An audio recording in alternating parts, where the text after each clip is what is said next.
chapter matrices. Ready?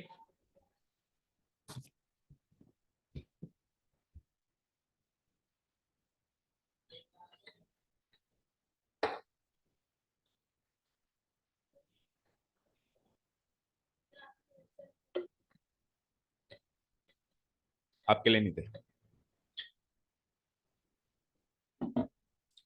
करें start. Okay, good morning students, welcome to Learners Academy.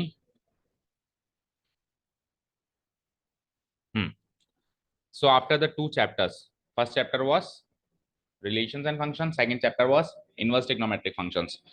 अब यहाँ से स्टार्ट होता है comes the algebraic portion of our class 12th. Class 12th में ज्यादा algebraic portion नहीं है पर थोड़ा तो है, ठीक है। Three chapters are included in the algebraic portions. First one is matrices, second one is determinants, and the third one will be in the second book, linear programming problem. इनमें से कुछ omit है क्या?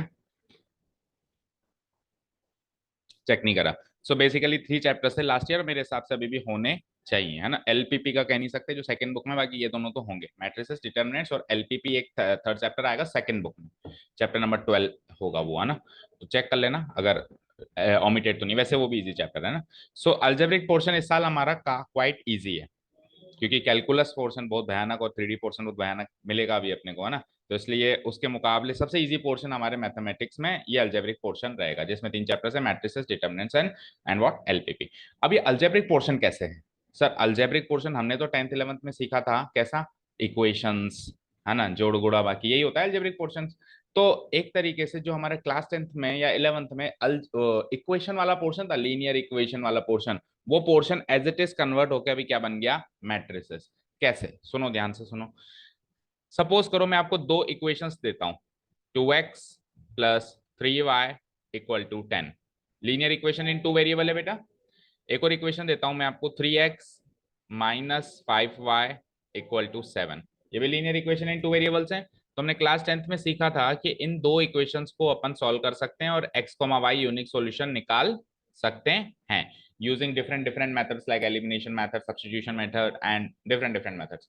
तो जो भी हमने क्लास 10th में सीखा था, आप रिकॉल करो, थोड़ा सा याद करो, थोड़ा फोकस करो कि इन दोनों को किसी भी मेथड से सॉल्व करो, किसी भी मेथड से, चाहे से ग्राफिकल से, चाहे से अलजेब्रिक से, चाहे से अपने एलिमिनेशन से, सब्स्टिट्यूशन से, क्रॉस मल्टीप्लिकेशन से, किसी भी मेथड से सॉल्व करूं, जो चीज काम आएगी इनको सॉल्व करने के लिए वो तो केवल ये नंबर्स ही होंगे। 2 3 10, 3 माइनस 5 7, यस सुनो, इन्हीं का तो खेल है, इन्हीं को तो सॉल्व करके एक्स और वाई आ रहा है। ये बदल जाएं, जैसे 2 3 10 बदल जाएं, कुछ और आ जाए, तो इक्वेशन भी बदल गई, सॉल्यूशन भी बदल गया, स्टेप्स भी बदल गए, सारे बदल गए। यानी पूरा गेम किसका है? इन 6 नंबरों का है, मतलब 6 एलिमेंट्स के दो, ठीक है। तो मैट्रिसेस चैप्टर कहता है, या क्लास 12 की जो अलजेब्रिक पोर्शन है वो ऐसे कहती है कि अगर आपको इक्वेशन सॉल्व भी करनी है तो क्या ये एक्स और वाई लिख रहे हो, क्या स्ट्रक्चर में अरेंज कर रहे हो, काम तो कुल मिला के 2 3 10, 3 माइनस 5 और 7 ही आने हैं। तो एक काम करो, इनकी एक टेबल बना लो। कैसे? 2 3 10, 3 माइनस 5 7, इस टेबल से काम लो ना। इस टेबल के अंदर एक कैलकुलेशन तो वैसे भी नंबर्स की होनी है, तो डायरेक्ट कैलकुलेशन करो नंबर्स की, क्या ये इक्वेशन इक्वेशन बना रहे हो? समझ गए? तो ये जो यहां से इक्वेशन फॉर्मेट से जो मैंने ये अरेंजमेंट किया, इधर से जब मैं इधर शिफ्ट हुआ, तो ये अरेंजमेंट देख पा रहे हो आप? इस अरेंजमेंट को कहते हैं मैट्रिक्स या मैट्रिसेस। क्या कहते हैं? मैट्रिक्स, या फिर अब मैं बार बार कहूंगा मैट्रिक्स, चैप्टर का नाम है मैट्रिसेस, कंफ्यूज मत होना, दो चीजें ये, मैट्रिक्स सिंगुलर फॉर्म में है, मैट्रिसेस उसका प्लूरल फॉर्म में। क्या है spelling? MATRIX, matrix. This is the singular form and this is the plural form. तो अब बहुत सारी मैट्रिक्सेस होंगी ना, तो इसलिए प्लूरल फॉर्म में हम जैसे जैसे मैंने इनवर्स ट्रिग्नोमेट्रिक फंक्शन, थोड़ी ना, चैप्टर का नाम क्या है? Inverse trigonometric functions, plural form में ना, तो मैट्रिक्स का प्लूरल फॉर्म क्या है? मैट्रिसेस। तो फर्स्ट इंप्रेशन में समझ में आया मैट्रिक्स क्या होगी? कुछ ऐसी दिखाई दे होगी, उसमें कुछ भी नहीं होगा, जो पहले चीजें हम पढ़ के आए हैं उनमें से बाकी चीजें हटा देंगे और केवल नंबर नंबर उठा के एक टेबल बना देंगे, और काम सारा उस टेबल के अंदर करेंगे। सॉल्यूशन वॉल्यूशन सब, लीनियर इक्वेशन भी सॉल्व करनी है तो भी उसमें करेंगे। केवल लीनियर इक्वेशन से नहीं बन सकती मैट्रिक्स, बहुत सारी चीजों से बन सकती है। तो जो भी बनेगी कुल मिला के काम हम नंबर्स के साथ करेंगे, इनके साथ गेम खेलेंगे। सो इस अरेंजमेंट को क्या कहते हैं? मैट्रिक्स। क्लियर है? तो अब डेफिनेशन की बात करूं, तो जिस प्रकार आप, अच्छा स्कूल में हो गया चैप्टर किसी के भी? किसी के भी नहीं हुआ? बेस्ट है ना। तो अब बिल्कुल फ्रेश माइंड से, बिल्कुल, क्योंकि स्कूल में पढ़ाया हुआ होता है ना, मुझे बड़ी प्रॉब्लम आती है क्योंकि वो कुछ ना कुछ भरा हुआ होता है ना, अच्छा भी होता है, बुरा भी होता है, कंफ्यूजिंग भी होता है, फिर इधर उसको पहले डिलीट करो और फिर नया डालो। अब बिल्कुल यहाँ पे फ्रेश है ना। ठीक है, तो ध्यान से सुनना, फिर तो बहुत अच्छे से समझ में आएगा। So matrix is nothing but an arrangement of numbers, arrangement of numbers. और मैं डेफिनेशन दे रहा हूँ, ध्यान से देखना है ना। अब अभी हमारे पास आज की क्लास का टाइम कम है, तो आप घर जाके नोट करें सारा, है ना। अभी मैं फटाफट रिकॉल करता हूँ। एटलीस्ट एक एक्सरसाइज का इंट्रोडक्शन आज कर लें, बड़ी सरल एक्सरसाइज है ना। ध्यान से देखो, ये गेट लगा दो चाहे से। हम्म। सो देखो क्या है definition. Matrix oblique matrices is a is a rectangular array. Array का मतलब होता है अरेंजमेंट, शॉर्ट फॉर्म है। अरेंजमेंट को शॉर्ट फॉर्म में क्या कहेंगे? Array. Rectangular array of numbers and functions. Rectangular form में नंबर्स को और फंक्शंस को अरेंज कर दें। अब रेक्टेंगल कैसा होता है? लंबाई चौड़ाई। अभी जैसे अभी मैंने अरेंज किया था वो रेक्टेंगल की तरह दिखाई दे रहा था। अगर लंबाई चौड़ाई बराबर तो स्क्वायर, अदरवाइज रेक्टेंगल। ओके, सो रेक्टेंगुलर टाइप का अरेंजमेंट है। किस चीज का अरेंजमेंट है सर ये? नंबर्स का या फिर फंक्शंस? फंक्शंस भी लिखे हैं, लाइक मैंने साइन एक्स लिख दिया तो sine x is a function. मैंने कोस इनवर्स एक्स लिख दिया, इनवर्स ट्रिग्नोमेट्रिक फंक्शन। मैंने लिख दिया 2x² + 5 एक पॉलिनोमियल फंक्शन। मैंने लिख दिया मॉडुलस एक्स, एक मॉडुलस फंक्शन। तो फंक्शन भी आ सकते हैं और रियल नंबर्स भी आ सकते हैं, 2 3 5 7 29। Any real number, any function. ठीक है। अरेंज्ड इन, अरेंज किस में करेंगे हम? रोज एंड कॉलम्स में अरेंज करेंगे। अब रो क्या होती है देखना ध्यान से। रो होती है ये हॉरिजॉन्टल। देखो रो के आगे ब्रैकेट में क्या लिखा हुआ है? हॉरिजॉन्टल अरेंजमेंट क्या होती है? रो। एंड वर्टिकल अरेंजमेंट जो खड़ा होता है उसको कहते हैं कॉलम, जो आड़ा होता है उसको कहते हैं row. So this is row, this is column. अगर आपने थोड़ा बहुत कंप्यूटर में काम किया है तो माइक्रोसॉफ्ट एक्सेल आपने उसमें चलाई होगी। MS Excel, MS Word, MS Excel basic course भी किया है, तो उसमें नहीं आता है ऐसे अरेंजमेंट्स होती हैं, ऐसे अरेंजमेंट्स होती है, और उनके बीच के जो कॉम्बिनेशन, जैसे मैंने ऐसे और ऐसे किया तो जो बीच के डब्बे बनते हैं उनको अपन कहते हैं सेल्स। क्या कहते हैं? सेल्स।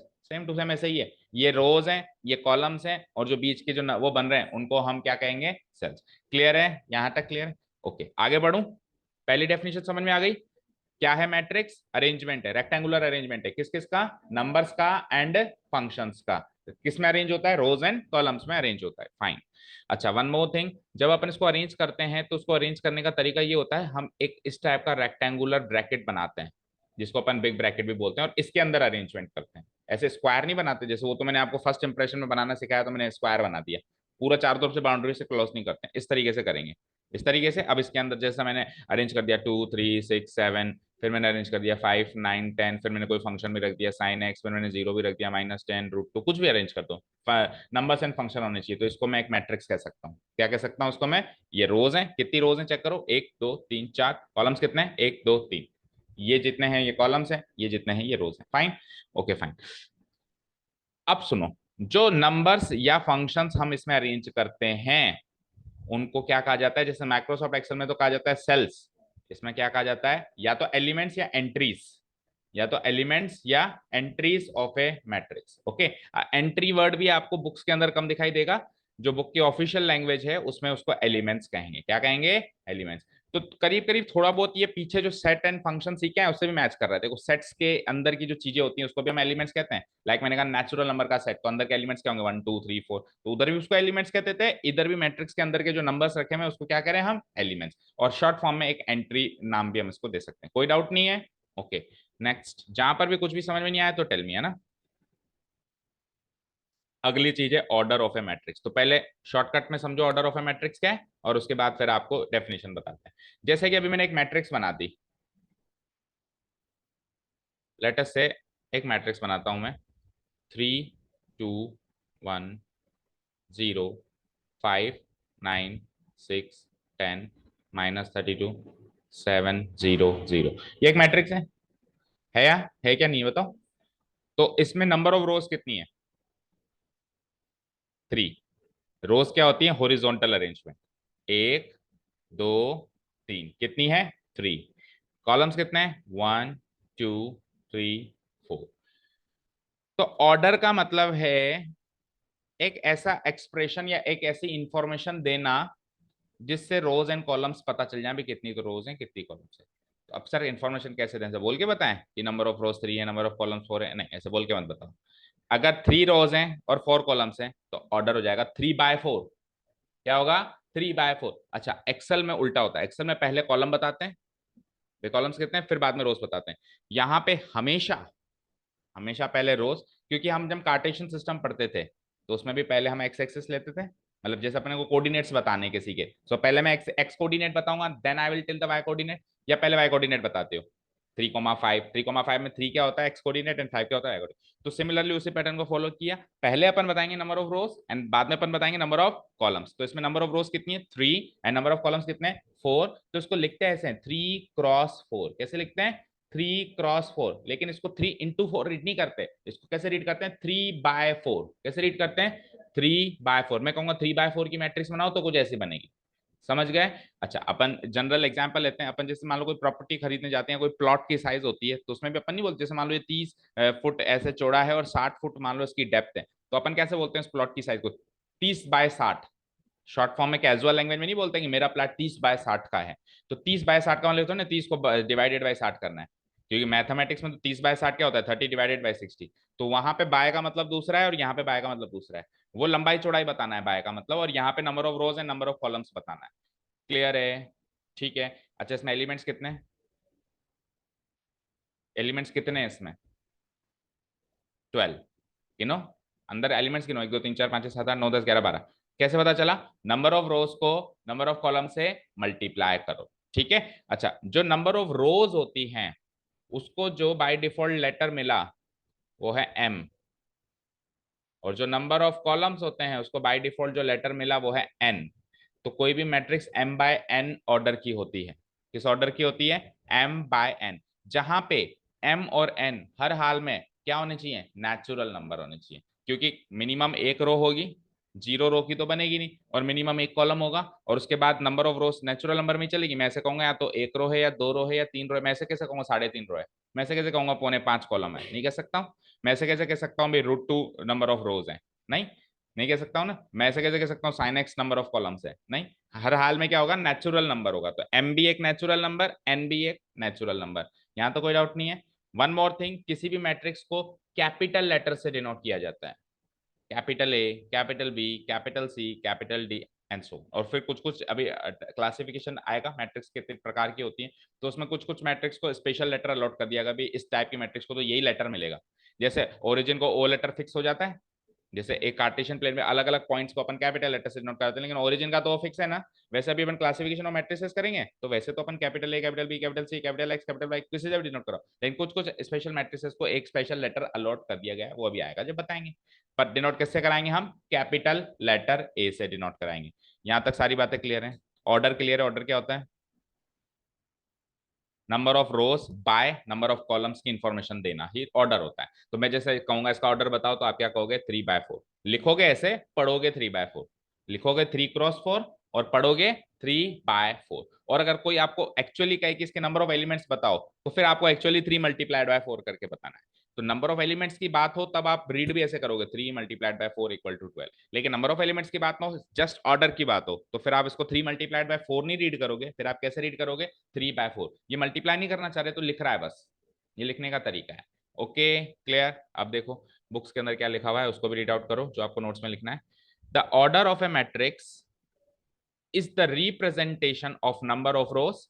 किस टाइप का रिप्रेजेंटेशन है ये? नंबर ऑफ रोज का and number of rows and number of columns का ये रिप्रेजेंटेशन है किसी भी मैट्रिक्स का, ऑफ ए मैट्रिक्स।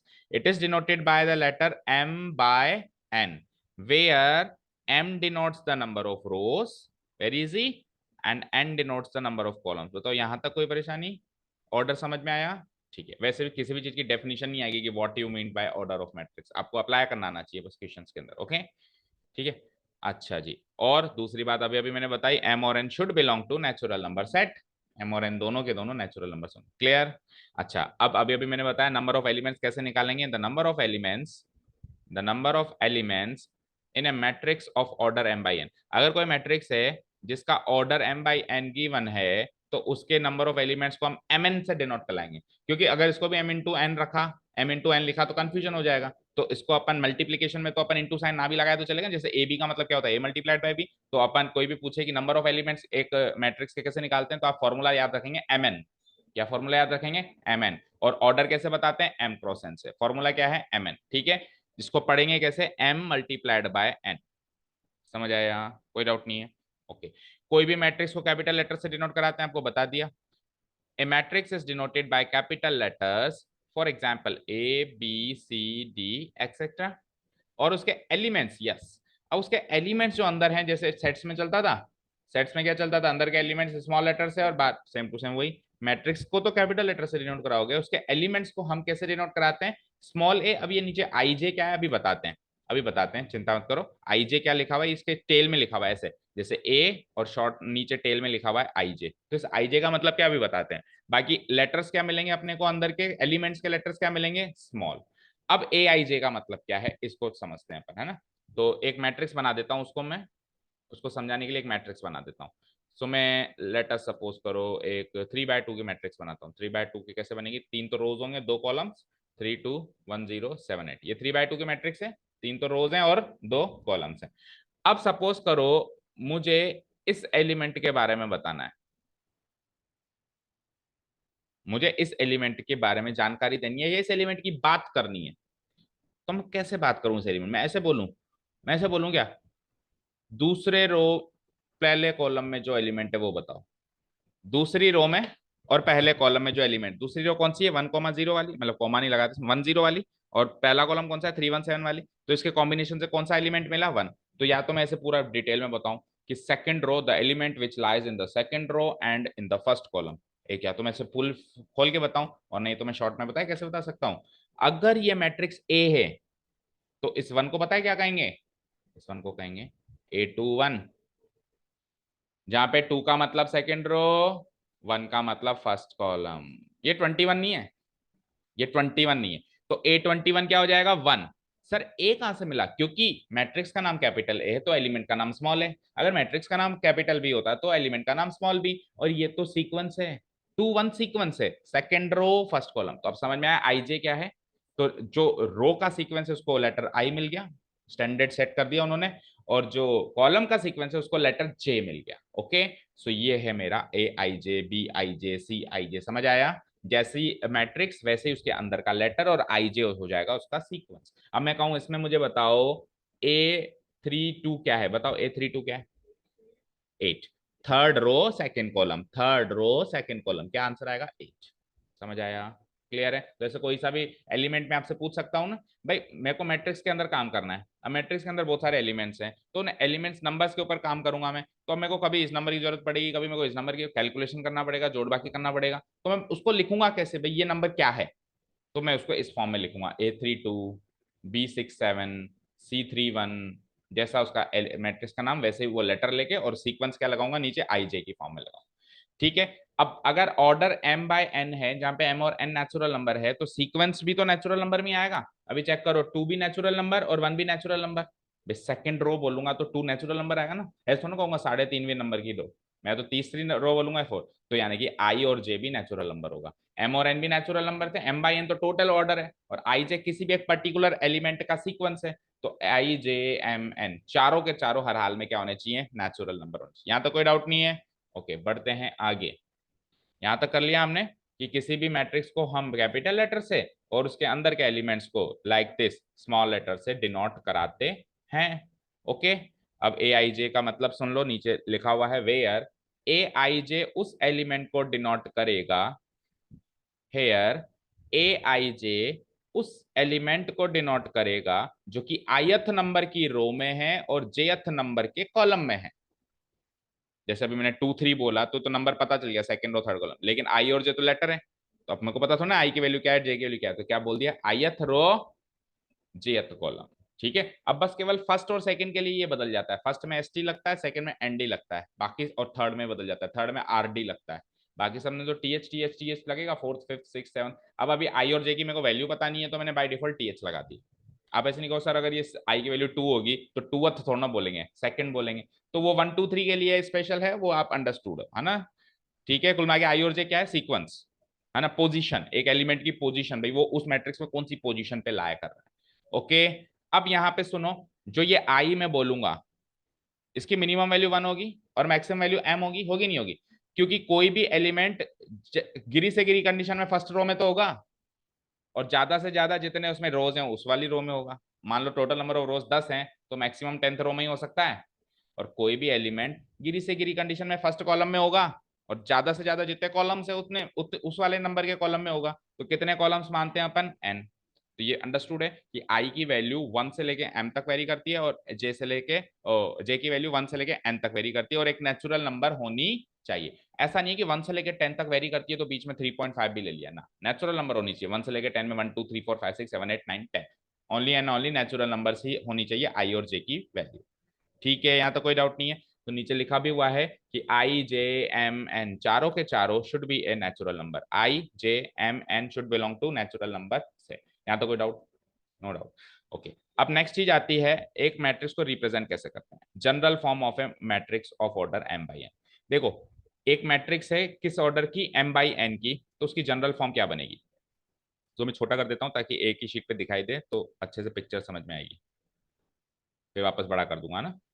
तो देखो इस राइट साइड पे देखो, दिख रहा है आपको? अब इस बाकी चीज पे फोकस मत करो, केवल इस चीज पे फोकस करो। तो देखो ये एक मैट्रिक्स है ए, किस ऑर्डर की? अच्छा, मैट्रिक्स का ऑर्डर उसके कोने पे लिखा जाता है, जैसे कि कैसे देखो, जैसे सपोज करो मैंने अभी एक मैट्रिक्स बनाई थी 2 3 6 7 5 6, तो मान लो ये कैपिटल ए से डिनोट करा दिया। मान लो अच्छा, इसके ऑर्डर क्या है बताओ? इसका ऑर्डर क्या है? 3/2। तो वो लिखूंगा कहाँ मैं?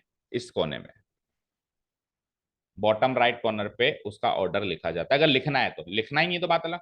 जैसे अभी अपन कैलकुलेशन करेंगे तो कोई लिखना इतना ज्यादा जरूरी भी नहीं होगा, स्टार्टिंग के क्वेश्चन में लिखेंगे हमारे, क्योंकि शुरुआत में नया टॉपिक है तो हर एक चीज लिखनी है। फिर जैसे थोड़ा एडवांस आ गया तो फिर छोटी मोटी चीजें नहीं लिखनी है, तो लिखना है तो यहाँ लिखना है, नहीं तो लिखना ही नहीं। ओके, चलो जी, अब आप यहाँ पे आओ, किसी भी मैट्रिक्स की जनरल फॉर्म को कैसे डिनोट कराते हैं।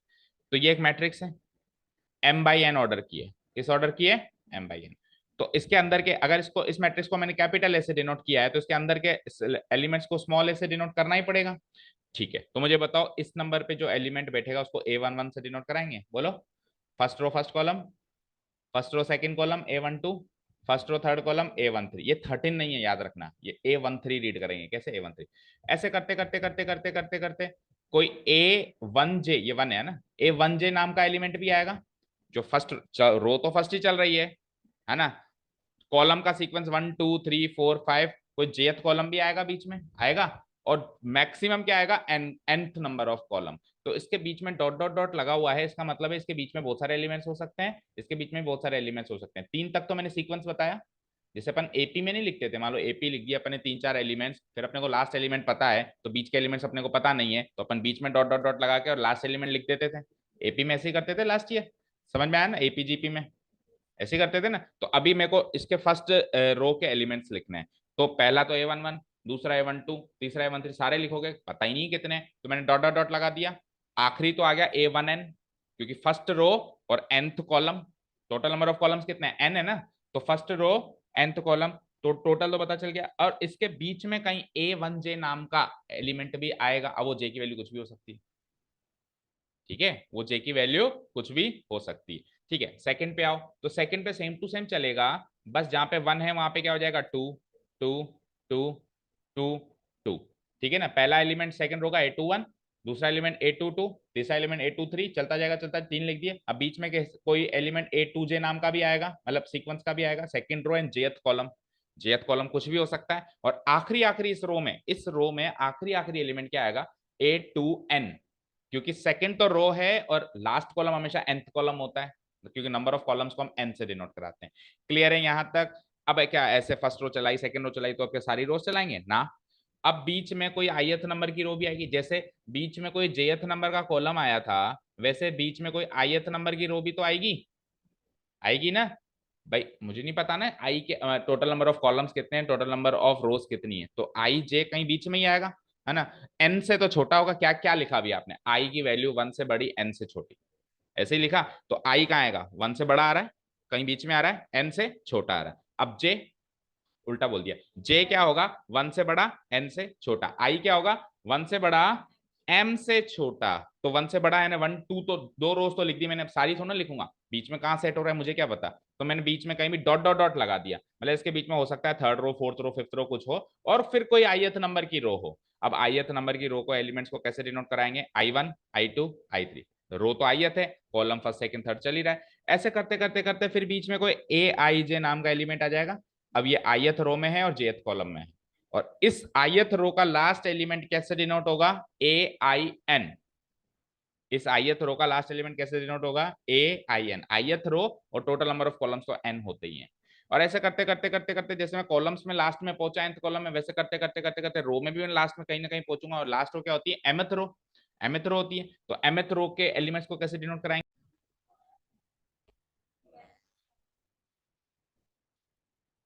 ओके देखो भाई कहां तक कर लिया हमने, क्या कर रहे थे लास्ट, ऑर्डर तो हो गया ना।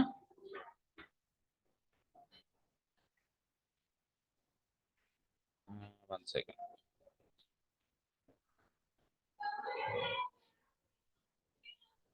ये है ना, ठीक है, तो ये तो कवर हो गया, चलें बस इसके बाद में, जैसा कि मैंने कहा कि एक टॉपिक और है क्लासिफिकेशन, और फिर उसके बाद हमारा,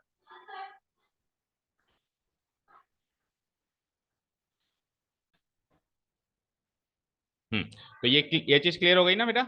इस तरीके से हम लास्ट रो तक आ गए थे। तो m1 होगा पहला एलिमेंट लास्ट रो का, मतलब mth रो का पहला एलिमेंट, mth रो का दूसरा एलिमेंट, mth रो का तीसरा एलिमेंट, ऐसे बीच में कोई jth कॉलम भी फिक्स हो रहा है इसमें, तो mth रो का j नंबर वाला एलिमेंट, jth कॉलम का एलिमेंट, और ऐसे करते करते लास्ट एलिमेंट क्या होगा, किसी भी मैट्रिक्स का आखिरी एलिमेंट क्या होगा, amn, क्योंकि total number of rows m है और total number of columns n है। Very easy. सो ये हो गया जनरल फॉर्म। अब सुनो, ये तो हो गई इसकी पूरी एक्सपेंडेड फॉर्म, किसी भी मैट्रिक्स की क्या हो गई, ये एक्सपेंडेड फॉर्म। अब जब तक आपको एम और एन नहीं पता तब तक आप नहीं लिख सकते, ये तो जनरल फॉर्म हो गई। अब इसमें एम और एन कुछ भी ले लो, लेकिन एम और एन पता चल गया, उस हिसाब से फिर वो छोटी बड़ी मैट्रिक्स बन सकती है। ठीक है। अब शॉर्ट फॉर्म में मान लो मेरे को एक मैट्रिक्स को दूसरी मैट्रिक्स से जोड़ना है, तो इतना भारी भरकम चीज लूँ, फिर इधर भारी भरकम चीज लूंगा, तो शॉर्ट फॉर्म में कैसे लिखते हैं, शॉर्ट फॉर्म में नीचे देखो ऐसे लिखते हैं, किसी भी मैट्रिक्स को शॉर्ट फॉर्म में, मतलब जनरल फॉर्म भी शॉर्ट फॉर्म में, वो तो जनरल फॉर्म पूरी एक्सप्लोर्ड फॉर्म है, चल रही जनरल फॉर्म ही है, किसी भी मैट्रिक्स को डिनोट कराने की जनरल फॉर्म ऊपर है पूरी, वो एक्सप्लोर करके मैंने लिख दी। यहाँ पे क्या शॉर्ट फॉर्म में लिख रहे हैं, कैपिटल ए अगर बाहर लिखा है तो अंदर क्या लिखूंगा, स्मॉल ए, ऑर्डर बाहर क्या लिख दिया, एम बाई एन, और किसी भी एलिमेंट का सीक्वेंस आई जे से डिनोट करा दो, जहाँ पे आई भी नेचुरल नंबर, जे भी नेचुरल नंबर, ये लिख दिया मैंने यहाँ पे, आई की वैल्यू 1 से एम, जे की वैल्यू 1 से एन, तो ये भी जनरल फॉर्म बन। तो कभी भी कोई पूछे मैट्रिक्स की जनरल फॉर्म क्या होती है, तो capital A is equal to, एक मैट्रिक्स बना दो, अंदर स्मॉल लेटर में लिख दो ए आई जे और ऑर्डर लिख दो एम बाई एन, ये किसी भी मैट्रिक्स की जनरल फॉर्म होती है शॉर्ट फॉर्म में, और एक्सप्लोर फॉर्म में तो ऊपर वाली पूरी लिखनी पड़ेगी। ठीक है, एक या दो नंबर, एक नंबर का क्वेश्चन आ सकता है कि पूरी जनरल फॉर्म लिखो, तो फिर आप पूरी दोनों लिख के आना, वो ऊपर वाली भी लिख के आना और ये शॉर्ट फॉर्म भी लिख के आना। ठीक है, क्लियर। चलें आगे। अब है टाइप्स ऑफ मैट्रिसेस। तो 6 या 7 टाइप्स ऑफ मैट्रिसेस है, बड़ी इजी इजी इसका क्लासिफिकेशन है, मतलब जो बेसिस है ना क्लासिफिकेशन का, काफी सरल है। कॉलम मैट्रिक्स, कॉलम मैट्रिक्स पहला क्या है, कॉलम मैट्रिक्स, एक ऐसी मैट्रिक्स जिसमें एक ही कॉलम हो, रोज कितनी भी हो, यानी कि सपोज करो मम्मी ने कहा बाजार से सब्जी लेके आओ, तो आप जनरली जो लिस्ट बनाते हो वो एक कॉलम मैट्रिक्स होती है। आप लिस्ट ऐसे बनाते हो, भिंडी, धनिया, साबुन, शैम्पू, जो भी है ना, ऐसे ऐसे ऐसे बनाते हो, या ऐसे ऐसे बनाते हो, ऐसे बनाते होंगे कई लोग, लेकिन हम लोग जनरली ऐसे बनाते हैं। तो जनरली जो भी हम बाजार से लाने वाली लिस्ट या किसी भी चीज की लिस्ट बनाते हैं वो एक कॉलम मैट्रिक्स होती है। Single column, zero number of columns तो हो नहीं सकता, अभी अभी हमने कहा एम और एन की मिनिमम वैल्यू 1 होगी, नहीं तो मैट्रिक्स ही नहीं है वहां पे, है ना, अगर एक भी कॉलम नहीं है तो फिर मैट्रिक्स ही नहीं हुई ना। तो क्या कहा मैंने, सिंगल कॉलम, और रोज कितनी भी ले लो, रोज पे कोई पाबंदी नहीं है, समझ आया कॉलम मैट्रिक्स। एक column matrix is a matrix of order m by 1, m क्या है, नंबर ऑफ रोज है ना, कुछ भी ले लो नेचुरल नंबर, लेकिन बाय 1 लगाना जरूरी है क्योंकि नंबर ऑफ कॉलम्स फिक्स है 1, that is that is number of columns is 1। ठीक है, इसकी जनरल फॉर्म बनाओ, एक कॉलम मैट्रिक्स की जनरल फॉर्म कैसे बनेगी, कैपिटल ए इक्वल टू,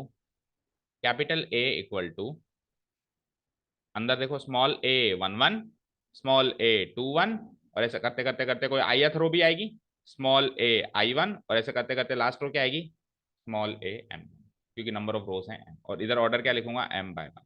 ठीक है, तो अब ऐसे क्वेश्चन एक नंबर का आ सकता है कि एक कॉलम मैट्रिक्स की जनरल फॉर्म बनाओ, तो ये जनरल फॉर्म है इसकी। ठीक है, A11, एक कॉलम बनाना है आपको, तो कॉलम तो एक ही है, तो कॉलम का सीक्वेंस तो 1 1 1 1 1 ही रहेगा, चेक करो कि कॉलम एक ही है, तो कॉलम का सीक्वेंस देखो 1 1 1 ही है, 1 1 1 1, ये तो फिक्स हो गया। अब रो बदलनी है बस बार बार, तो 1 2 3 ऐसे करते करते करते करते डॉट डॉट लगाते, बीच में कहीं ith रो आएगी, और ऐसे करते करते करते करते लास्ट रो क्या होगी, mth रो होगी। डन। अब कॉलम मैट्रिक्स है तो आपको समझ में आ गया होगा दूसरा क्या होगा, रो मैट्रिक्स। अगर कॉलम मैट्रिक्स है तो रो मैट्रिक्स। मान लो मैं लिस्ट ऑफ नंबर्स ऐसे बनाऊं, है ना, वैसे जनरली हम बनाते नहीं है, बट मान लो कभी बनाना पड़े इस टाइप से, अगर आपको कुछ अरेंजमेंट करने पड़े फंक्शन से नंबर्स का, तो वो क्या हो जाएगा, रो मैट्रिक्स हो जाएगी। उसमें एक ही रो होगी, कॉलम कितने भी हो सकते हैं। जैसे इसमें एक ही कॉलम था, रो कितने भी हो सकती है, उसमें एक ही रो है, कॉलम कितने भी हो सकते हैं। जो second type of classification is row matrix. Row matrix, a row matrix is a matrix of order what, 1/n। एक तो नंबर ऑफ रोज फिक्स हो गई, कॉलम नंबर ऑफ मुझे पता नहीं है, एन से डिनोट कराते हैं तो एन को एन ही छोड़ दिया मैंने। दैट इज सिंपल सा मीनिंग है, नंबर ऑफ रोज इज 1। समझ आया। अच्छा, इसकी जनरल फॉर्म कैसे बनेगी, देखो, अब रो तो फर्स्ट फिक्स हो गई ना, फिक्स हो गई, फिक्स हो गई, फिक्स हो गई। कॉलम का सीक्वेंस चेंज करते जाओ, पहला कॉलम दूसरा कॉलम, ऐसे करते करते करते कोई जेथ कॉलम, ऐसे करते करते करते लास्ट कॉलम एनथ कॉलम होगा। ऑर्डर कैसे लिखेंगे हम, 1/n। अरेंजमेंट कैसे होगा, इस टाइप से, होरिजोनटल टाइप से। और लास्ट में बिग ब्रेसेस तो लगेंगे ही लगेंगे, ये तो किसी भी मैट्रिक्स में लगते ही। यहां तक कोई भी डाउट, नो, वेरी गुड। अब क्या हो गया, कॉलम हो गया, रो हो गया। तीसरा है स्क्वायर मैट्रिक्स। क्या है, स्क्वायर मैट्रिक्स। अब हमने रेक्टेंगल सीखा था जब ज्योमेट्री सेक्शन में, तो ज्योमेट्री के रेक्टेंगल के बाद में हमने क्या सीखा था, एक स्पेशल टाइप ऑफ रेक्टेंगल होता है जिसको कहते हैं हम square. Special type of rectangle होता है जिसको अपन कहते हैं स्क्वायर। तो रेक्टेंगुलर अरेंजमेंट है मैट्रिक्स, तो एक स्पेशल टाइप ऑफ अरेंजमेंट हो जाता है स्क्वायर मैट्रिक्स। अब आप खुद सोचो, स्क्वायर में क्या होता है, लंबाई चौड़ाई बराबर। रेक्टेंगल क्या होता है, लंबाई कुछ भी चौड़ाई कुछ भी, लेकिन स्पेशल टाइप ऑफ रेक्टेंगल होता है स्क्वायर, उसमें क्या होता है, लंबाई चौड़ाई बराबर। तो स्क्वायर मैट्रिक्स क्या होगी, number of rose number of columns बराबर, यानी m और n बराबर। सिंपल सी बात है, square matrix is a matrix of order m/n की जगह n/n, m/n की जगह n/n। सर m/n क्यों नहीं लिख रहे हो, दोनों बराबर है ना, तो फिर m/m क्यों नहीं लिखा, n ही क्यों लिखा, भाई n फॉर नेचुरल नंबर, तो पहला पायदान उसी का ही है ना। वो तो n के साथ में कोई दूसरा नंबर लेना होता है तो m और n लेते हैं, जब एक ही नंबर लेना होता है तो n ही लूंगा, क्योंकि n फॉर नेचुरल नंबर। ठीक है, क्लियर है। अच्छा, जब 3/3 की है, 4/4 की है, 5/5 की है, 6/6 की है, तो यही स्क्वायर मैट्रिसेस होंगी, यही होंगी। तो उसको मैं 3/3 क्यों बोलूं, 5/5 क्यों बोलूं, मैं सिंपली कह दूंगा ऑर्डर 3 की स्क्वायर मैट्रिक्स, ऑर्डर 4 की स्क्वायर मैट्रिक्स, क्योंकि 3/3 फिक्स है ना, तो सिंपली n भी बोल सकते हैं। n/n लिखना जरूरी नहीं है, सिंपली n, कोई भी n नेचुरल नंबर ले लो, लेकिन पहले फिर बोलना वो स्क्वायर मैट्रिक्स है। अगर स्क्वायर मैट्रिक्स नहीं बोल रहे हो तो फिर पूरा बोलो m/n, लेकिन अगर स्क्वायर मैट्रिक्स बोल रहे हो तो मुझे पता है m और n बराबर है, तो आप सिंपली कह सकते हो ऑर्डर n, ऑर्डर n की स्क्वायर मैट्रिक्स। यहां तक क्लियर, कोई डाउट नहीं।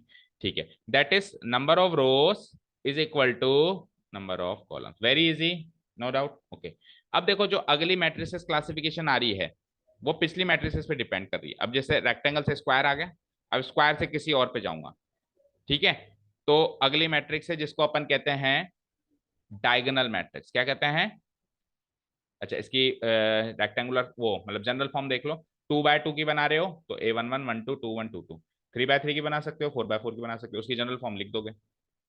ठीक है, अब देखो column matrix and row matrix में तो मुझे पता नहीं था number of rows and number of columns कितनी है, लेकिन 2/2 में तो मुझे पता है ना, 2 रो 2 कॉलम, तो इसमें I J M N जैसी चीजें नहीं आ रही, साफ साफ लिखा हुआ है 1 1 1 2 2 1 2 2। आई और जे और एम और एन क्यों नहीं आ रही, जब साफ साफ पता है तो क्यों आएगा, वहां तो पता नहीं होता था तो बीच में कहीं आई फिट करते थे, आखिरी वाला एम फिट करते थे, बीच में कहीं जे फिट करते थे, आखिरी वाला एन फिट करते थे। लेकिन यहाँ तो पता चल गया ना 2/2 की है या 3/3 की है, तो इसकी जनरल फॉर्म ऐसे बनेगी। अगली क्लासिफिकेशन क्या है, डायगोनल मैट्रिक्स। अब डायगोनल का मतलब क्या होता है, स्क्वायर के अंदर या किसी भी रेक्टेंगल के अंदर भी डायगोनल बन सकता है। क्या होता है, कोने से कोना से मिलाते हैं वो डायगोनल होता है। तो ज्योमेट्री में तो किसी भी क्वाड्रिलेटरल का डायगोनल होता है, बट मैट्रिसेस की दुनिया में केवल स्क्वायर मैट्रिक्स का डायगोनल होता है। क्या कहा मैंने, ज्योमेट्री में तो किसी भी क्वाड्रिलेटरल का डायगोनल बन सकता है, कोने से कोना मिलाओ, लेकिन यहाँ पे केवल डायगोनल किसका बनता है, स्क्वायर मैट्रिक्स का। अगर number of rose number of columns बराबर हैं तभी आप इमेजिन करो, तभी डायगोनल खींचेगा बीच में। अगर मान लो ऐसे, अगर मान लो चौड़ाई ज्यादा है, ऐसे नंबर ऑफ कॉलम्स ज्यादा है और नंबर ऑफ रोज है, तो फिर डायगोनल कैसे बनाओगे, डायगोनल ऑब्वियसली एलिमेंट्स में से बनाना पड़ेगा ना, तो कैसे से घूम फिर के थोड़ा ना जाओगे, सीधा कब बनेगा, जब ये और ये बराबर हो, स्क्वायर मैट्रिक्स हो। दूसरी चीज, क्वाड्रिलेटरल में हमेशा दो डायगोनल बनते थे, यूं यूं, यहाँ पे एक ही बनेगा, यहाँ पे केवल और केवल लेफ्ट टू राइट जाना है, मतलब ऊपर से नीचे लेफ्ट टू राइट जाना है। ठीक है, देखो स्क्रीन पे, सबसे पहले तो स्क्वायर मैट्रिक्स होनी चाहिए। ठीक है, स्क्वायर मैट्रिक्स हो गई मान लो, ये है ना, number of rose number of column, मान लो 3 by 3 की मैट्रिक्स है ना। ठीक है, तो डायगोनल क्या होगा इसमें, डायगोनल एलिमेंट्स कौन से होंगे, जो ये वाले हैं, दैट्स इट। दूसरा डायगोनल नहीं खींचना, एक ही डायगोनल खींचना है और उसके अंदर के जो एलिमेंट्स हैं उनको क्या कहलाते हैं, डायगोनल एलिमेंट्स कहलाते हैं। यहां तक क्लियर है। तो किसी भी स्क्वायर मैट्रिक्स में डायगोनल एलिमेंट्स हो सकते हैं, किसी भी स्क्वायर मैट्रिक्स में डायगोनल एलिमेंट्स हो सकते हैं, और अगर स्क्वायर मैट्रिक्स ही नहीं है तो डायगोनल एलिमेंट्स नहीं हो सकते। यहां तक सारी बातें क्लियर है। अब सुनो दूसरी चीज, डायगोनल मैट्रिक्स क्या है। देखो डायगोनल एलिमेंट्स तो किसी भी स्क्वायर मैट्रिक्स में, लेकिन डायगोनल मैट्रिक्स एक स्पेशल टाइप की स्क्वायर मैट्रिक्स है जिसमें डायगोनल एलिमेंट्स के अलावा जो बच गए ना एलिमेंट्स, वो सारे जीरो होते हैं। यानी इनके बगल में जो एलिमेंट्स रखे हुए हैं ना, ये कुछ भी हो सकता है, ये कुछ भी हो सकता है, ये कुछ भी हो सकता है, पता नहीं है, पर बगल में सारे जीरो होने चाहिए। ऐसी मैट्रिक्स को कहते हैं डायगोनल मैट्रिक्स। ऐसे मत याद रखना कि डायगोनल मैट्रिक्स ऐसी मैट्रिक्स है जिसमें डायगोनल एलिमेंट्स होते हैं। डायगोनल एलिमेंट्स तो किसी भी स्क्वायर मैट्रिक्स में हो सकते हैं, लेकिन वो स्क्वायर मैट्रिक्स अगर ऐसी मैट्रिक्स हो जाए कि डायगोनल एलिमेंट्स के बचे हुए एलिमेंट्स वो सारे क्या हो, जीरो। सर डायगोनल एलिमेंट्स क्या हो, वो भी जीरो हो सकते हैं, उन पे कोई टिप्पणी नहीं करनी, बचे हुए जीरो हो और वो डायगोनल मैट्रिक्स है। हो सकता है इस डायगोनल एलिमेंट्स में से एक एलिमेंट जीरो हो सकता है दो हो सकता है कोई भी ना हो सकता है सारे हो, उस पर अपने को कमेंट नहीं करना। नॉन डायगोनल एलिमेंट जीरो होने चाहिए, बस खत्म, और वो एक डायगोनल मैट्रिक्स कहलाएगी। ठीक है, अब एक स्क्वायर मैट्रिक्स में डायगोनल एलिमेंट्स को और नॉन डायगोनल एलिमेंट्स को डिनोट कैसे कराएंगे, तो आप ध्यान से देखो, इसका सीक्वेंस क्या होगा, A11 होगा, मान लो कैपिटल ए है, कोई बताओ इसका सीक्वेंस क्या होगा, A22, इसका सीक्वेंस क्या होगा, 33। तो समझ गए, जब सीक्वेंस बराबर हो तो वो डायगोनल एलिमेंट होता है, और बराबर नहीं हो तो डायगोनल एलिमेंट नहीं होता है। तो आई बराबर जे गारंटी होती है डायगोनल एलिमेंट होने की। जैसे A I J सीक्वेंस होता है ना किसी भी एलिमेंट का, तो उसमें आई और जे क्या हो जाए, इक्वल हो जाए, तब तो क्या होगा, वो एलिमेंट कौन सा होगा, डायगोनल एलिमेंट होगा। और आई बराबर आई नॉट इक्वल टू जे हो जाए तो वो नॉन डायगोनल एलिमेंट होगा। यहां तक समझ में आया क्या, ये चीजें समझ में आई तो अगले 4 क्लासिफिकेशन चुटकियों में समझ में आ जाएंगे। बताओ कोई भी चीज रिपीट रिपीट करूं, डायगोनल एलिमेंट्स कौन से होते हैं जिसमें आई बराबर जे हो, और नॉन डायगोनल एलिमेंट्स कौन से होते हैं, I not equal to J. Sequence की बात हो रही है यहाँ पे। अच्छा, स्क्वायर मैट्रिक्स क्या होती है, number of rose number of columns बराबर है और उसमें डायगोनल एलिमेंट्स डिफाइन किए जा सकते हैं। नॉन स्क्वायर मैट्रिक्स में तो डिफाइन, रेक्टेंगल में कैसे डायगोनल एलिमेंट्स डिफाइन करोगे, है ना। ठीक है, ये चीज हो गई। अब डायगोनल मैट्रिक्स क्या है, एक स्पेशल टाइप की स्क्वायर मैट्रिक्स जिसमें नॉन डायगोनल एलिमेंट जीरो हो, and we can not comment on the diagonal elements. Definition दिखाऊं, क्लियर, स्क्वायर डायगोनल मैट्रिक्स की डेफिनेशन देखेंगे। A diagonal matrix is a square matrix. Diagonal matrix एक तरह की पहली चीज तो है ना, जो कि इस टाइप की है, स्क्वायर मैट्रिक्स में ऑर्डर n/n लिखते हैं अपन, और अंदर के एलिमेंट्स को अपन i j से डिनोट कराते ही हैं। अब यहाँ पे इन विच A I J बराबर जीरो, यानी कोई भी एलिमेंट जीरो होगा अगर आई नॉट इक्वल टू जे है। आई नॉट इक्वल टू जे मतलब नॉन डायगोनल एलिमेंट्स। देखो इस बात का मतलब, यहां से लेके यहां तक इस बात का मतलब समझ में आया कि आई नॉट इक्वल टू जे अगर हो तो उस एलिमेंट को जीरो रखना है। आई नॉट इक्वल टू जे का मतलब नॉन डायगोनल एलिमेंट्स होते हैं, और आई इक्वल टू जे का मतलब क्या होता है, डायगोनल एलिमेंट्स होते हैं। तो जब जब आई नॉट इक्वल टू जे हो तब तब A I J क्या रहेगा, जीरो रहेगा। इस बात को, ये तो मैथमेटिकली लिखा है, अगर खोल के लिखें तो ये लिख दिया मैंने खोल के, all non diagonal elements are equal to, that is लगा दिया। जो नीचे वाली बात है एक्सपेंडेड फॉर्म में, मतलब स्टेटमेंट फॉर्म में है, और ऊपर मैथमेटिकल फॉर्म में। मैथमेटिकल फॉर्म में क्या लिखेंगे हम, A I J equal to zero रख देना जब जब I not equal to J. Clear, diagonal matrix clear है क्या, ओके। इसकी जो जनरल फॉर्म बनेगी वो कैसे बनेगी, इसकी जनरल फॉर्म ऐसे बनेगी बेटा, जैसे 3 by 3 की बना रहा हूं मैं, ये 3 by 3 की भी बन सकती है, 4 by 4 की बन सकती है, 5 by 5 की किसी की भी बन सकती है। इसकी जनरल फॉर्म कैसे बनेगी, बाकी सारे एलिमेंट जीरो चेक करो, और ये कुछ भी हो सकता है, ये कुछ भी हो सकता है, ये कुछ भी, इस पर कमेंट नहीं किया, इसको सिंपली लिख दिया A11 A22 A3, डन। हाँ, 4 by 4 में देखो, A11 A22 A33 A44, अब 16 में से 4 तो हो गए, 12 एलिमेंट जीरो रख दो, ठीक है, हो जाएगा, 4 by 4 हो जाएगा। ठीक है, अब डायगोनल के बाद अगला पायदान है स्केलर मैट्रिक्स, और उससे अगला पायदान है आइडेंटिटी मैट्रिक्स। एक ही फ्लो में समझो, डायगोनल मैट्रिक्स, हाँ, एक लाइन सुन लो बस, उसके बाद आप समझ जाओ। डायगोनल मैट्रिक्स जिसमें non diagonal element zero, diagonal से अगला स्क्वायर से डायगोनल पे आया था, डायगोनल से स्केलर पे जा रहा हूं। स्केलर क्या है, वही same to same non diagonal element zero, यानी स्केलर मैट्रिक्स एक तरीके की डायगोनल मैट्रिक्स है जो भी अभी अपन ने सीखी है, उसका स्पेशल वर्जन है। उसका स्पेशल वर्जन क्या है, वही नॉन डायगोनल एलिमेंट्स तो जीरो थे, पर इसमें डायगोनल एलिमेंट्स पे कमेंट कर दिया। पहले तक अपन डायगोनल एलिमेंट्स पे कमेंट नहीं कर रहे थे, कुछ भी रख लो, अब रखना पड़ेगा, अब आपको फिक्स रूल रखना पड़ेगा डायगोनल एलिमेंट्स के लिए। उनको क्या रखें सर, उनको कुछ भी रखो पर बराबर रखो, यानी कि जैसे 3 3 3, यानी कि जैसे 7 7 7, यानी डायगोनल एलिमेंट्स आपस में इक्वल हो और किसके बराबर हो, एक स्केलर क्वांटिटी के बराबर हो। अब 12th क्लास में तो आपको पता होगा स्केलर एंड वेक्टर क्वांटिटी क्या होती है। स्केलर क्वांटिटी जिसमें कोई भी मैग्नीट्यूड होता है, लाइक 1 2 3 4 5 6, कोई कांस्टेंट ऐसे मान लो। आप ऐसे नहीं रख सकते कि कोई वेक्टर क्वांटिटी या कोई नॉन स्केलर कांस्टेंट क्वांटिटी नहीं रख सकते ना, एक कांस्टेंट क्वांटिटी रखनी पड़ेगी। आप ऐसे नहीं रख सकते 2x, 2x तो स्केलर क्वांटिटी मतलब कांस्टेंट क्वांटिटी नहीं है ना, स्केलर तो है कांस्टेंट क्वांटिटी नहीं है ना, x की वैल्यू से तो बदलता जाएगा। ठीक है, तो आपको एक कांस्टेंट क्वांटिटी रखनी पड़ेगी। समझ आया, कहां तक आ गए अपन। स्केलर मैट्रिक्स क्या होती है, स्केलर मैट्रिक्स एक डायगोनल मैट्रिक्स होती है जिसके नॉन डायगोनल एलिमेंट्स तो वैसे भी जीरो थे। डायगोनल एलिमेंट्स क्या होगा, एक स्केलर के बराबर होगा, कोई भी स्केलर हो सकता है। अब स्केलर के बाद आखिरी पायदान है आइडेंटिटी मैट्रिक्स। आइडेंटिटी मैट्रिक्स समझने से पहले ये समझो आइडेंटिटी क्या होती है। आइडेंटिटी एक ऐसा नंबर होता है जिससे किसी को भी गुणा करो तो उसकी उस नंबर की आइडेंटिटी ना बदले। आइडेंटिटी ऐसा नंबर सोचो दुनिया में जिससे किसी को मल्टीप्लाई करूं तो जिसको भी मैं मल्टीप्लाई कर रहा हूँ उसकी आइडेंटिटी ना बदले, यानी वो वैसा का वैसा ही दिखाई दे। जैसे 3 को मैं किससे मल्टीप्लाई करूँ कि 3 आए, 7 को मैं किससे मल्टीप्लाई करूँ कि 7 ही आए, 10 को मैं किससे मल्टीप्लाई करूँ कि 10 ही आ जाए, 1। तो 1 होता है आइडेंटिटी एलिमेंट।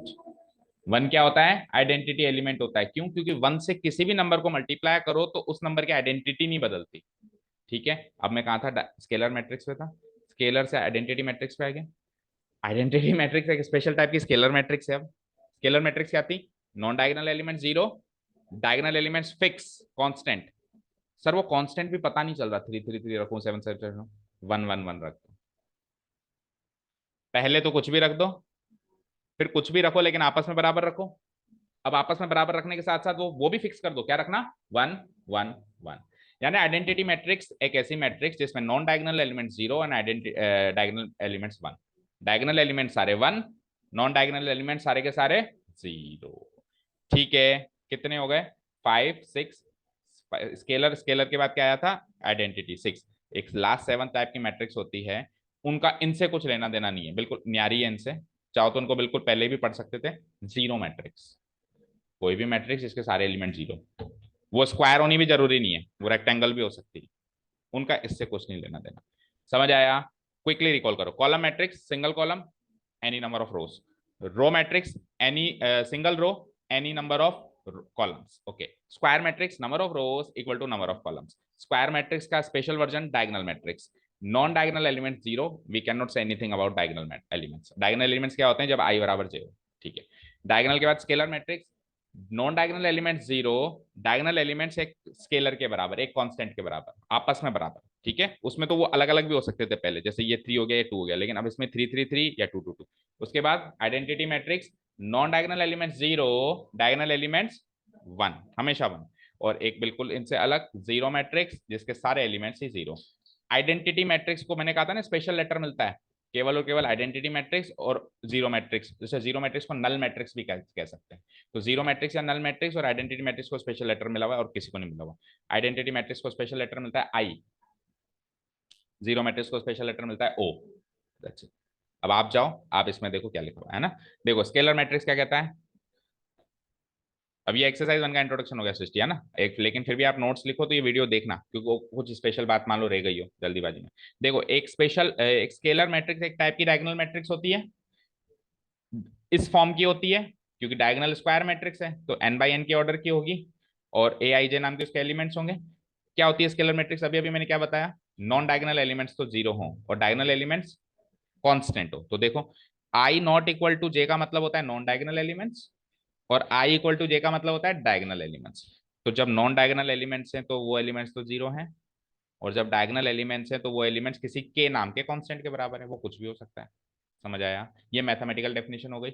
और अगर कोई कहे कि नहीं नहीं ऐसे समझ में नहीं आया मेरे को तो स्टेटमेंट फॉर्म में बता, तो उसको कह देना non diagonal elements are equal to zero, and diagonal elements are equal to some constant के। ठीक है, इसकी एक्सप्लोर्ड फॉर्म देखो नीचे,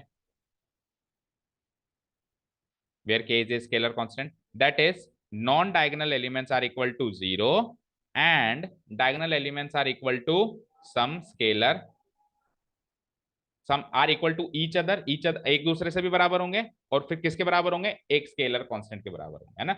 अगर मैं इक्वल टू ईच अदर ले लूं तो आपस में बराबर हुए तो भी तो फिक्स हो गए, और मैं सिंपली कह दूं कि एक कांस्टेंट के बराबर है तो भी आपस में बराबर हो गए, कैसी भी लैंग्वेज लिख सकते हैं, कुल मिला के आपस में बराबर होंगे और एक कांस्टेंट के बराबर होंगे। इसके बाद क्या आई, आइडेंटिटी मैट्रिक्स, है ना। इसका एग्जाम्पल देख लो, अगर सपोज करो 3 by 3 की स्केलर मैट्रिक्स बनानी है तो देखो, नॉन डायगोनल एलिमेंट 0 और डायगोनल एलिमेंट्स जो हैं एक कांस्टेंट के बराबर है। अब ये के कुछ भी कर लो, अब जैसे मैंने कांस्टेंट के किया तो ये आपस में बराबर हो गए एक दूसरे के। ठीक है, आइडेंटिटी मैट्रिक्स, अब आइडेंटिटी मैट्रिक्स क्या है, तो नॉन डायगोनल एलिमेंट्स को क्या लिखते हैं, आई नॉट इक्वल टू जे, और डायगोनल एलिमेंट्स को क्या लिखते हैं, आई इक्वल टू जे। तो क्या लिखा है मैंने, देखो ध्यान से, ए आई जे को 0 रख लेना जब जब I not equal to J, that means non diagonal elements. A I J को 1 रख लेना जब जब I equal to J, that means diagonal elements. और आइडेंटिटी मैट्रिक्स एक तरीके की स्केलर मैट्रिक्स है, क्योंकि पीछे का स्पेशल वर्जन है। ठीक है, तो हर आइडेंटिटी मैट्रिक्स स्केलर मैट्रिक्स होगी, लेकिन हर स्केलर मैट्रिक्स आइडेंटिटी मैट्रिक्स नहीं होगी। हर स्केलर मैट्रिक्स डायगोनल मैट्रिक्स होगी, लेकिन हर डायगोनल मैट्रिक्स स्केलर मैट्रिक्स नहीं होगी। हर डायगोनल मैट्रिक्स स्क्वायर मैट्रिक्स होगी, और हर स्क्वायर मैट्रिक्स डायगोनल मैट्रिक्स नहीं होगी, क्योंकि उसी का वर्जन चलता जा रहा है। ठीक है, इसकी इसकी एक्सपेंडेड फॉर्म कैसे लिखेंगे, that is non diagonal elements are equal to 0 and diagonal elements are equal to 1। Okay, identity element को, आइडेंटिटी मैट्रिक्स को एक स्पेशल नाम दिया गया है letter I. An identity matrix is denoted by the letter I, और आई एन का मतलब होता है, आई एन का मतलब होता है एक आइडेंटिटी मैट्रिक्स जिसका ऑर्डर एन हो। एन बाय एन तो लिखने की जरूरत नहीं है, क्योंकि स्क्वायर तो ऑलरेडी है। जैसे मैंने कहा I3, दैट मीन्स 3 by 3 की आइडेंटिटी मैट्रिक्स बनाओ। मैंने कहा I4, इसका मतलब 4 by 4 की आइडेंटिटी मैट्रिक्स बनाओ। तो आई एन का मतलब होता है an identity matrix of order n. जैसे एग्जाम्पल के तौर पर मैंने I3 लिखा, तो ये आइडेंटिटी मैट्रिक्स बना दी मैंने 3 by 3 की। देखो बाकी सारे एलिमेंट्स 0, और आइडेंटिटी जो डायगोनल एलिमेंट्स हैं वो इक्वल टू 1। समझ में आया यहाँ तक, कोई डाउट नहीं है, बोलो। ठीक है, तो आ जाओ लास्ट, जीरो मैट्रिक्स, जैसा कि मैंने कहा एक आखिरी मैट्रिक्स और है। इसको इसको कैसे डिफाइन करेंगे, zero matrix is a matrix. अब देखो मैंने स्क्वायर मैट्रिक्स नहीं लिखा, क्योंकि ये उन सबसे अलग है। अभी तक जो चल रही थी स्क्वायर के बाद सारी स्क्वायर स्क्वायर स्क्वायर, लेकिन ये उनसे अलग है, वो टॉपिक वो मुद्दा वहां पे खत्म हो गया, अभी बिल्कुल न्यारी है इनसे, ये क्लासिफिकेशन अलग है। ये कोई भी मैट्रिक्स है, यानी कोई रेक्टेंगुलर भी हो सकती है, स्क्वायर भी हो सकती है। एम बाई एन लिखा है, देखो एन बाई एन नहीं लिखा, क्योंकि एम बाई एन जहां भी आ जाए समझ लेना रेक्टेंगल हो सकती है, और एन बाई एन जहां आ जाए वहां फिक्स है कि वो स्क्वायर। इन विच सारे के सारे एलिमेंट्स 0 है, सारे के सारे। ऐसा नहीं है कि आई बराबर जे है तो 0 है, या आई नॉट इक्वल टू जे है तो 0 है ना, सारे के सारे 0 है। आई कुछ भी ले लो 1 से लेके एम तक, जे कुछ भी ले लो 1 से लेके एम तक, सारे 0। That is all the elements of the matrix are equal to 0। It is denoted by letter O, it is also called null matrix. ठीक है, a zero matrix is denoted by the letter O, और उसका दूसरा नाम क्या है, null matrix. तो अगर मैं लिखूं ओ 3 by 3 ऑर्डर का लिखूं तो ये 3 by 2 ऑर्डर। अब देखो इसको मैं ऐसे नहीं लिख सकता, देखो O3 क्यों नहीं लिख सकता, क्योंकि ये फिक्स थोड़ी ना स्क्वायर है। जैसे आई को तो एक आइडेंटिटी मैट्रिक्स ऑर्डर 3 को तो मैं लिख सकता हूँ I3, फिक्स हो गया ऑर्डर 3 by 3। लेकिन O3 क्यों नहीं लिख सकता, क्योंकि 3 by 2 भी हो सकती है, 3 by 7 भी हो सकती है, क्योंकि जो जीरो मैट्रिक्स है वो फिक्स नहीं है, स्क्वायर मैट्रिक्स है, वो रेक्टेंगुलर भी हो सकती है। तो उसको तो पूरा ही लिखना पड़ेगा कि जीरो मैट्रिक्स ऑफ ऑर्डर 5 और ऑर्डर 5 by 7, ऑर्डर 5 by 6, पूरा ही लिखना पड़ेगा। तो इसको सिंपली ओ से ही डिनोट कराएंगे, इस ओ के नीचे 3 2 1 कुछ नहीं लगा सकते, वो केवल आइडेंटिटी मैट्रिक्स में लगा सकते हैं। ओके, जैसे मैंने एक स्क्वायर मैट्रिक्स भी बना दी जो कि जीरो मैट्रिक्स की तरह दिख रही है, मैंने एक रेक्टेंगुलर मैट्रिक्स भी बना दी 3 by 2 की जो जीरो मैट्रिक्स की तरह दिख रही है। सिंपल सी बात है, जिसके सारे एलिमेंट्स क्या हो, 0 के बराबर हो। ठीक है, डन, दैट्स इट। अच्छा, इक्वालिटी ऑफ मैट्रिसेस रह गया, सॉरी, फटाफट से देखो। अब दो मैट्रिसेस इक्वल कब होती हैं, जब वो हूबहू सेम हो, यानी ऑर्डर भी सेम और अंदर का एक एक एलिमेंट से सेम। जैसे सेकंड रो फर्स्ट कॉलम पे 3 रखा हुआ है, तो उधर भी सेकंड रो फर्स्ट कॉलम पे 3 मिलना चाहिए। थर्ड रो फिफ्थ कॉलम पे 7 रखा हुआ है, तो उधर भी थर्ड रो फिफ्थ कॉलम पे 7th मिलना चाहिए। ऐसा नहीं कि sir third row fifth column की जगह फिफ्थ रो थर्ड रो पे देख लो एडजस्ट कर लो, नहीं, एडजस्टमेंट का काम नहीं। सेम कॉरस्पॉन्डिंग एलिमेंट सेम होने चाहिए। कॉरस्पॉन्डिंग मतलब जो बराबर रेस्पेक्ट में जो एलिमेंट्स, कॉरस्पॉन्डिंग का मतलब क्या होता है, बराबर लेवल पे जो एलिमेंट्स हैं वो एग्जैक्टली मैच होने चाहिए, ऑर्डर भी मैच होना चाहिए। इन शॉर्ट हूबहू सेम दिखनी चाहिए, सेम शक्ल की हूबहू दिखे तभी वो इक्वल है। ठीक है, क्या कह रहा है, दो या दो से ज्यादा मैट्रिसेस इक्वल मानी जाएंगी। कब? पहली शर्त है, order of each matrix is same. अब ईच इसलिए लिखा है क्योंकि दो से ज्यादा मैट्रिसेस भी हो सकती है, तो हर एक मैट्रिक्स का ऑर्डर सेम। दूसरा, हर एक मैट्रिक्स का हर एक एलिमेंट हर एक दूसरे मैट्रिक्स के कॉरस्पॉन्डिंग एलिमेंट से मैच है। ठीक है, क्या लिखा, each element of each matrix, जैसे मान लो दो से ज्यादा है, अभी मान लो दो होते तो मैं बोथ लिख देता है ना, बोथ मैट्रिसेस। लेकिन क्या है, क्योंकि दो से ज्यादा है ना, दो से ज्यादा के लिए भी इक्वालिटी की बात कर सकता है, ए इक्वल टू बी की जगह equal to B equal to C भी कर सकता है ना। सो हर एक मैट्रिक्स का हर एक एलिमेंट बराबर है, कोरस्पॉन्डिंग वर्ड मत हटा देना बस, ऐसे मत लिख देना each element is equal to each element. तो फिर तो कोई सा किसी के भी ले सकते हो, फिर 2 1 का 3 5 से भी ले सकते हो, 7 1 का 3 7 से भी ले सकते हो, फिर तो किसी का किसी से भी चलेगा। कोरस्पॉन्डिंग वर्ड लगाते ही अब सेम रेस्पेक्ट में लेना पड़ेगा, है ना। तो corresponding element of the other matrices, दूसरी मैट्रिसेस के उसी सीक्वेंस वाले एलिमेंट से इसका हर एक एलिमेंट मैच करेगा तो ही वो इक्वल मानी जाएंगी, नहीं तो वो इक्वल नहीं मानी जाएंगी।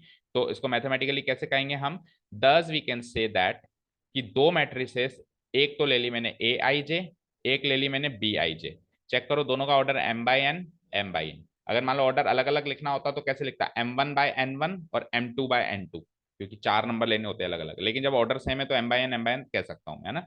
ठीक है, ये दो मैट्रिसेस बराबर कब मानी जाएंगी, जब जब ए आई जे बराबर बी आई जे, यानी कि हर एक एलिमेंट दूसरे के हर एक, भाई इसके एलिमेंट्स को आप स्मॉल लेटर ए से डिनोट करा रहे हो, इसके एलिमेंट्स को आप स्मॉल लेटर बी से डिनोट करा रहे हो, इसका आईजे नाम का सीक्वेंस का एलिमेंट उसके भी आईजे नाम के सीक्वेंस के एलिमेंट से मैच करे। आई अब जो इधर ले रहे हो उधर ही, जैसे I3 ले लिया तो इधर भी 3 इधर भी 3, मान लो I3 ले लिया J5 ले लिया, तो इधर A35 बनेगा और उधर भी B35 बनेगा, तो A35 B35 से मैच कर, डन। अच्छा, इस साइन का मतलब क्या होता है, इस साइन का मतलब ये होता है कि अगर एलिमेंट्स बराबर हैं तब आप कह सकते हो मैट्रिसेस बराबर हैं, और अगर मैट्रिसेस बराबर हैं तो आप कह सकते हो single way, one way implication का मतलब होता है यहां से यहीं जा सकते हो, लेकिन डबल वे इंप्लीकेशन लग जाता है ना इधर इधर, तो यहां से यहाँ ये वाली बात भी कह सकते हो और यहां से ये वाली बात भी कह सकते हो। और स्टेटमेंट फॉर्म में इसको बोला जाता है if and only if. Statement form इसको क्या बोला जाता है, इस साइन को इफ एंड ओनली इफ, या इसका शॉर्ट फॉर्म है IFF इफ, IFF इफ या इफ एंड ओनली इफ। और केवल इफ हो, केवल इफ हो तो फिर इंप्लाइज का साइन आता है, सिंगल इंप्लाइज का, और इफ एंड ओनली इफ में डबल वे इंप्लीकेशन का साइन आता है, या शॉर्ट में क्या लिख देते हैं उसको IFF इफ। ठीक है, पढ़ो, thus we can say that two matrices this and this are equal if and only if. तो इफ एंड ओनली इफ जहां भी लग जाए उसको काट के डबल वे इंप्लीकेशन का साइन हम लगा सकते हैं, भाई यहां से यहां भी आ सकते हैं, यहां से यहां भी। जब ए आई जे बी आई जे के बराबर हो, आई कुछ भी ले लो 1 से लेके एन तक, जे कुछ भी ले लो 1 से लेके एन तक, कॉरस्पॉन्डिंग एलिमेंट के बराबर हो, और ऑर्डर बराबर है वो तो मैंने पहले लिख दिया, कहाँ लिखा देखो, यहाँ पे एम बाई एन लिखा, यहाँ पे एम बाई एन लिखा ना, भाई यही दो मैट्रिसेस इक्वल हो सकती है जिनके ऑर्डर एम बाई एन हो, नहीं तो ऑर्डर ही सेम नहीं है तो फिर आगे की बात ही क्या करनी। ठीक है, क्लियर। इक्वालिटी ऑफ मैट्रिसेस के भी अगले नेक्स्ट एक्सरसाइज में क्वेश्चन मिलेंगे, हमको एक मैट्रिक्स तो पूरी करके दे देगा, एक मैट्रिक्स अधूरी करके दे देगा, इसके एलिमेंट्स भरो, तो उधर से कॉपी पेस्ट करके भर दो। ठीक है, बहुत सरल सी एक्सरसाइज है, ऐसा लगेगा जैसे नर्सरी क्लास में आ गए वहां पर। हाँ बोलो। एक, हाँ पहले बता देगा if these two matrices are equal find the missing elements of the second matrix, या तो ऐसे पूछ लेगा और या फिर ऐसे दे देगा और पूछ लेगा चेक करो इक्वल है या नहीं। ठीक है, सो एक्सरसाइज 1 का काम ओवर है, यहाँ तक के नोट्स आप बनाओ, क्योंकि थ्योरेटिकल पोर्शन लिखने वाला ज्यादा है, लेकिन इनडायरेक्टली देखें तो समझने का पोर्शन बिल्कुल जीरो है ना, तो इसलिए मैंने जल्दी जल्दी समझा दिया, अब आपको केवल लिखना है आज की तरह। लिखोगे तो एक बार और रिवाइज हो जाएंगी ये सारी की सारी चीजें, नोट्स में से पॉज कर करके लिख लोगे, वीडियो को लिख लोगे। ठीक है, चलो okay, thank you so much for listening to us, have a nice day, keep learning and bye. Tomorrow we will start exercise number 3.1 और कल खत्म भी हो जाएगी।